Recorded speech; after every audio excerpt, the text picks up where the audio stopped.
سعودی محکمہ passport and immigration یعنی جوازات کے قانون کے تحت غیر ملکی کارکنوں کے اقامہ نمبر کے ذریعے تمام معاملات انجام دیے جاتے ہیں، جن میں traffic, driving licence, bank account اور دیگر سرکاری معاملات شامل ہیں۔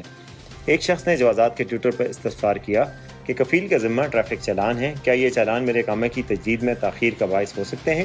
کیونکہ کفیل کا کہنا ہے کہ جب تک چالان ادا نہیں ہوں گے سسٹم اوپن نہیں ہوگا، اس کی وجہ سے اقامہ تجدید نہیں ہو سکتا۔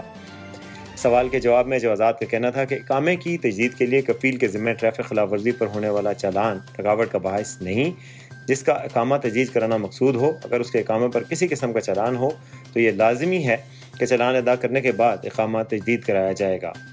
واضح رہے، غیر ملکیوں کے اقامہ کی تجدید یا خروج و عودہ یعنی ایگزٹ ری انٹری اور خروج نہائی یعنی فائنل ایگزٹ اس وقت تک نہیں لگایا جا سکتا جب تک ان کے ذمہ کسی قسم کا چالان یا جرمانے کی ادائیگی باقی ہو۔ کفیل یعنی اسپانسر کے ذمہ ٹریفک خلاف ورزی پر عائد ہونے والے چالان کی عدم ادائیگی سے کارکن کا کوئی تعلق نہیں ہوتا، اس لیے کارکن کے ذمہ کسی قسم کا چالان موجود ہے تو اسے اقامے کی تجدید سے قبل ادا کرنا لازم ہے۔ خیال رہے، اقامہ کی تجدید میں 3 دن کی تاخیر یعنی ایکسپائر ہونے کے 3 دن بعد جرمانہ عائد کیا جاتا ہے۔